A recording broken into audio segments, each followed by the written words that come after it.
ये जो पूरे देश भर में एक वैचारिक क्रांति खड़ी हो रही है, बहुत लोग बिना सुने, बिना कहे, बिना आपसे पूछे, बिना चंदे की दुकान चलाए काम कर रहे थे।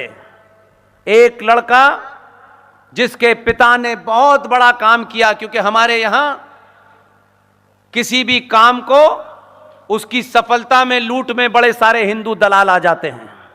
ये तो हमने किया है, हम हैं चौधरी, और क्योंकि तंत्र है आपके पास झूठ बोलने का, इसलिए आप क्रेडिट ले लीजिए, लेकिन फैक्ट कभी बदलता नहीं है। ऐसे ही एक शख्स, भारत मां के सपूत, 70-75 साल के एक बुजुर्ग हरिशंकर जैन साहब ने राम मंदिर के जमाने 3-4 बड़े ऐसे काम किए जिसके कारण यह फैसला आया है। उनका बेटा विष्णु शंकर जैन, जो हमारी इस पूरी टीम का एक महत्वपूर्ण अंग है, बाप बेटे ने मिलके कुछ नहीं ऐसा किया, ऐसा काम कर दिया कि पूरे इतिहास में जब तक ये ब्रह्मांड रहेगा, बनारस में बाबा विश्वनाथ रहेंगे, तब तक उन पिता पुत्रों के इस कर्ज को देश चुका नहीं सकता। न किसी से कुछ पूछा, बल्कि संगठनों ने टेलीफोन करके कहा आप हिंदू संगठन खड़ा करना चाहते हैं, क्योंकि उनको लगता था कि उनकी दुकान लुट जाएगी। हम लुटेरे नहीं हैं, गड्ढा खोदते हैं फिर पानी पीते हैं, दूसरे के भरे हुए पानी पे पी करके ये नहीं कहते थे कि हमने राष्ट्र के लिए ये किया है। हम उनमें से नहीं हैं। विष्णु शंकर जैन ने, छोटी सी सुनवाई हो रही थी जिसका लाइव टेलीकास्ट आपने पिछले कई दिनों देखा होगा, लेकिन इसमें महत्वपूर्ण जो तत्व है वो बताना चाहता हूं मैं आपको। विष्णु शंकर जैन, उन्होंने अर्जी लगाई और एक सेशन कोर्ट में लगाई, छोटे से कोर्ट में लगाई। अगर विजन क्लियर हो, एजेंडा साफ हो, तो वो जो शक्तियां हैं जो इस ब्रह्मांड में हैं, उनका जरूर आपको आशीर्वाद प्राप्त होता है। उन्होंने कहा कि यहां जो मस्जिद है, जिसे कुछ मुसलमान कहते हैं ये ज्ञान वापी है। मुझे अभी तक समझ में नहीं आया कि मस्जिद से ज्ञान का क्या संबंध है। जो मस्जिद का संबंध हमने कश्मीर में देखा, रामपुर में देखा, मस्जिद का संबंध तो बंदूक से होता है। कश्मीर के अंदर हर मस्जिद में गन, बम, बंदूक, वहीं से नारे लगे थे 1989 में, जब एक राष्ट्रवादी पार्टी के समर्थन से देश का पहला जिहादी गृह मंत्री बना था।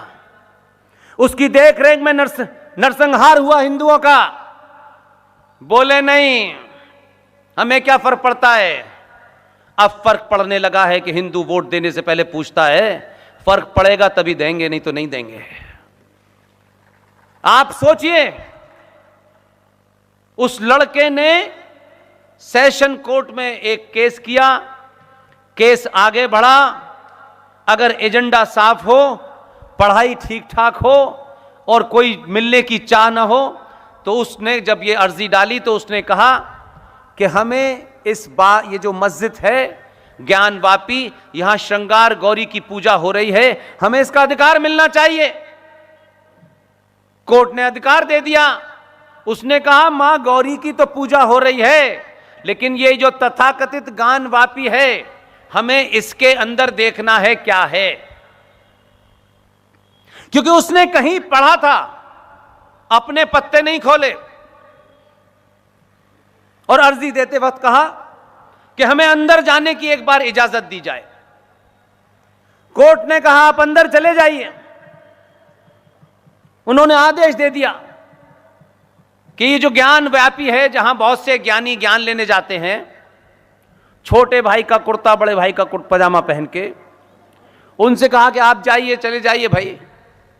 तो जैसे ही उन्होंने कहा कि कोर्ट ने आदेश किया है कि आपको वहां परमिशन मिल गई है, 5000 खड़े हो गए, क्योंकि वहां तो 50 लोगों के नमाज पढ़ने की जगह नहीं थी।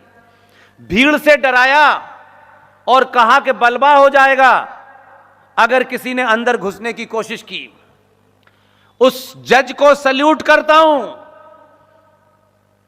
रवि कुमार दिवाकर, उन्होंने कहा नहीं, डिस्ट्रिक्ट मजिस्ट्रेट को आदेश दिया कि आप धारा लगाएं, कानून व्यवस्था का ध्यान रखें और अंदर का सर्वे हो और इसकी रिपोर्ट मुझे दें। ये आदेश देते ही जो नमाज पढ़ने आए थे अल्लाह की, वो नजर नहीं आए।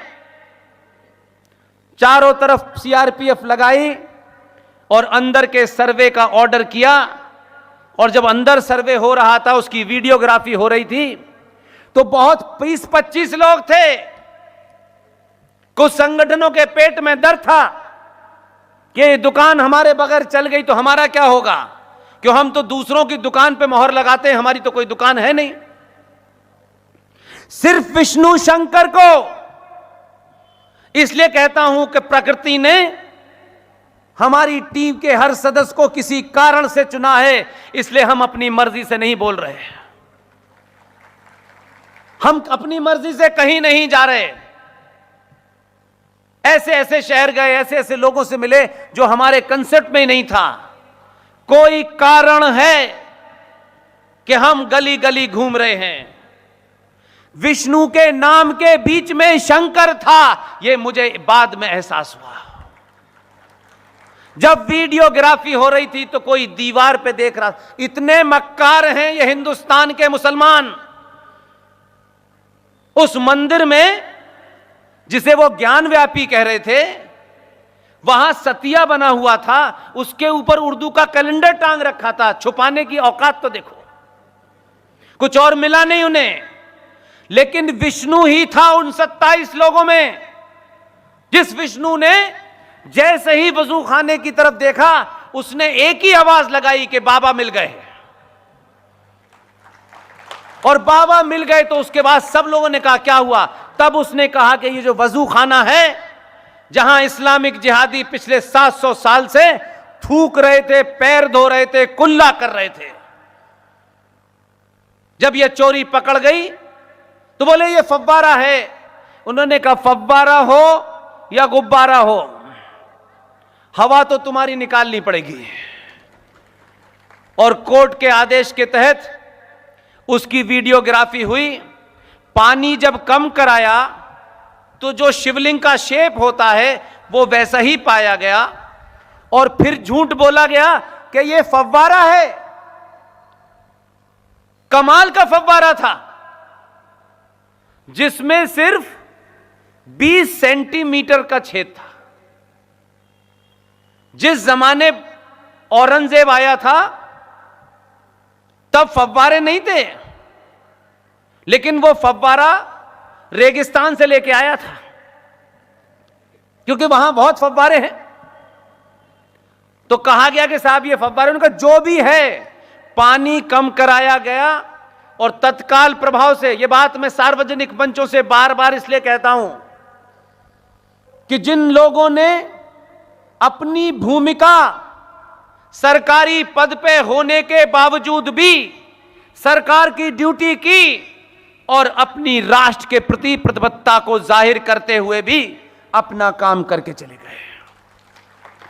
उन्होंने अपने पद पे आंच नहीं आने दी, लेकिन अपनी आस्थाओं को भी खामोशी से प्रकट कर दिया। विष्णु शंकर जैन ने जब जोर से कहा कि बाबा मिल गए, तो बहुत सारे लोगों की निगाह उधर गई। लेकिन उसको जो आदमी वहां गया था, उसका पद नहीं बताना चाहता, सरकार के पद का आदमी था। उसने सबसे पहले विष्णु से एक बात कही, यहां से निकलो, तेजी से कोर्ट जाओ, यह सर्वे कुछ देर में खत्म हो जाएगा और सर्वे के बाद हम रिपोर्ट भले ही दे देंगे, लेकिन यह इस्लामिक जिहादी अपनी चोरी पकड़ने के कारण हो सकता है आज के बाद इस शिवलिंग को ही समाप्त कर दें।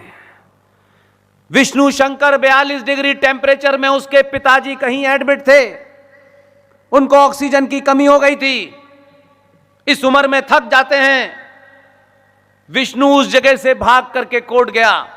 कोर्ट में उसने अर्जी दी, उसके दिमाग में कुछ और आ ही नहीं रहा था, एक ही बात लगातार कह रहा था कि बाबा मिल गए, बाबा मिल गए। जज साहब से उसने कहा कि हमें वहां एक शिवलिंग मिला है और उस शिवलिंग को जब उसके सामने खड़े हो तो वहां से सीधा अगर परपेंडिकुलर डालें, लाइन खींचें, तो जो 450 साल से नंदी इंतजार कर रहा है उसकी नाक की सीध में ही यह शिवलिंग है। इसलिए यही बाबा हैं। तो जज साहब ने पूछा आप क्या चाहते हैं? उनका सर, मैं आपको अर्जी देना चाहता हूं, तत्काल प्रभाव से इस इलाके को सील कर दिया जाए, इससे पहले कि इसके साथ छेड़छाड़ हो जाए। जज साहब विष्णु शंकर जैन के तर्कों और तथ्यों से बड़े मुतासिर थे, इन्फ्लुएंस थे। उन्होंने कहा कि यह बात भावनाओं में नहीं कही जा रही है, लेकिन एक तर्क था विष्णु का कि अगर इस पे आपने सील नहीं किया तो इसमें जिहादी कल फिर जाएंगे और जैसे पिछले 400 साल से इसमें से चीजें गायब कर दी गई हैं, यह भी गायब हो जाएगा। जज साहब ने तत्काल ऑर्डर दिया कि इस पूरी अंदर के इलाके को सील कर दिया जाए। कुछ लोग तेजी से सुप्रीम कोर्ट भागे। सुप्रीम कोर्ट में जज साहब ने पूछा क्या मामला है। जिनकी अकल टखनों में होती है ना, वो हर बात ताकत से सुलझाना चाहते हैं, तर्क वर्क नहीं होता। उस ऑर्डर में सिर्फ इतना ही था कि जहां बाबा विश्वनाथ बने हैं उसे सील कर दिया जाए, और कोई मांग ही नहीं थी उसमें। ये वहां सुप्रीम कोर्ट पहुंच गए कागज लेके कि हमें नमाज पढ़ने की मनाही कर दी गई है, हमें वजू करने की मनाही कर दी गई है। जस्टिस चंद्रचूड़ को भी इस देश का मिजाज समझ में आ गया। उन्होंने कहा अच्छा आप नमाज पढ़ना चाहते हैं, आपकी नमाज पे कोई बैन नहीं होगा, आप नमाज पढ़िए, आपको वजू करना है वजू भी करिए, लेकिन बाबा विश्वनाथ का इलाका तो सील ही रहेगा। यह कहने के बाद उनको समझ नहीं आया कि दीवार में सर मारें या सर दीवार में मारें। और उसके बाद बाबा विश्वनाथ ने, जो असली बाबा विश्वनाथ हैं, उसने एक काम किया, इसे मैं अपनी आस्थाओं से जोड़ के कहता हूं। बड़े सारे ठेकेदार, बहुत सारे लोग जो बार बार ये कहते थे कि ये झूठ है, वो झूठ है, ये मंदिर इतना बड़ा है उतना बड़ा है। ये बात अलग है कि आप ही के आदमी के मुकद्दर में शायद ये क्षण आए हैं इतिहास के कि उसने इतना बड़ा मंदिर प्रांगण बना दिया है कि जहां 10 लोग नहीं खड़े हो पाते थे वहां 10,000 लोग खड़े हो जाते हैं। ये उसी के शायद भाग्य में लिखा है कि उसने कहा कि ये जो बाबा का मंदिर है उसका जीर्णोद्धार तो उसने कर दिया, लेकिन आप देखिए कि जब तक वो जीर्णोद्धार का कार्यक्रम अभी समाप्त नहीं हुआ है, उससे पहले बाबा ने खुद कहा कि मैं यहां बैठा हूं, तोड़ इस मस्जिद को, और यही है असली बाबा का रूप। किसी का कहने की जरूरत नहीं, बाबा खुद ही प्रकट हो गए। उसका माध्यम विष्णु शंकर जैन बना। इसलिए विष्णु शंकर जैन को किसी पार्टी, किसी संगठन की मान्यता की आवश्यकता नहीं है। हजारों हजारों साल तक जब भी इतिहास लिखा जाएगा, विष्णु शंकर जैन का ये वाक्य सबको याद रहेगा कि बाबा मिल गए और यही बाबा हैं। इसलिए न कोई संगठन, न कोई सरकार जो कुछ नहीं दे सकती उसे इतिहास दे देगा। ऐसे बहुत सारे लोग हैं।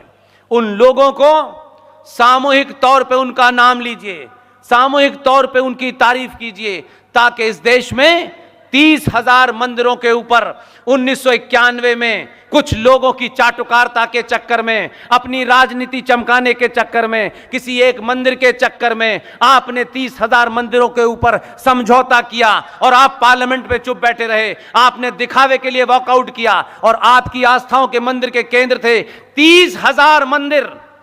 अगर थोड़ी देर के लिए कहा जाए कि मंदिर छोड़ दीजिए, तब भी हमारे बुजुर्गों की अरबों खरबों रुपए की प्रॉपर्टी, उस जमाने के आर्किटेक्चर को भी हमने चुपचाप समझौता कर लिया और places of worship act 1991 Narasimha Rao ने बना दिया।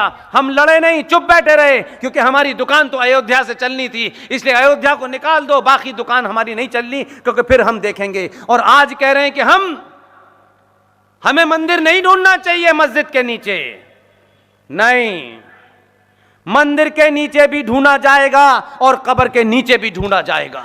जब तक 30,000 मंदिरों के नीचे जिन्होंने तोड़ करके उस पे मस्जिद बनाई है, जब तक ये नहीं होगा हम जैसे पागल चौराहे चौराहे चिल्लाते रहेंगे। इसलिए ये रथ रुकना नहीं चाहिए, इसलिए नहीं कि किसी के खिलाफ है। जो अपने पूर्वजों के इतिहास पर, जो अपने पूर्वजों की संस्कृति को भूल जाते हैं, इतिहास भी उन्हें भूल जाता है। आप जिंदा कौम हैं, किसी से लड़ना नहीं है। अगर आपके मकान पे कब्जा कर लिया है किसी ने, तो यह जिम्मेदारी अगली पीढ़ी की है कि वो मकान खाली करवाए। आप अपने मकान को खाली करने के लिए लड़ाई लड़ते हैं, लेकिन पूरे पूर्वजों ने, दादाओं ने, परदादाओं ने जो अपनी मेहनत से, जब दुनिया आर्किटेक्चर नाम का शब्द नहीं जानती थी, जब सीलिंग डालना नहीं जानती थी, तब के ये मंदिर हैं, या आज के मंदिर नहीं हैं। उनको इसलिए नहीं छोड़ सकते कि वो मंदिर हैं। ये किसी भी देश में, किसी भी सभ्यता के वो सबूत हैं जिन्हें हर कीमत पे वापस लेना चाहिए, क्योंकि ये सभ्यता हमारे पूर्वजों के पुरुषार्थ को जगाती है, हमारे पूर्वजों के इतिहास को बताती है। लिहाजा 30,000 मंदिर वो मंदिर नहीं हैं, वो भारत के इतिहास का हिस्सा हैं। उनका वापस होना, उनके मूल रूप में लौटना, इसमें कितनी सरकारें आएंगी जाएंगी, कुछ सरकारें गिर भी सकती हैं, कुछ सरकारें खड़ी भी हो सकती हैं, लेकिन राष्ट्र खड़ा हो गया तो कोई सरकार नहीं गिरेगी और आपका काम भी होगा।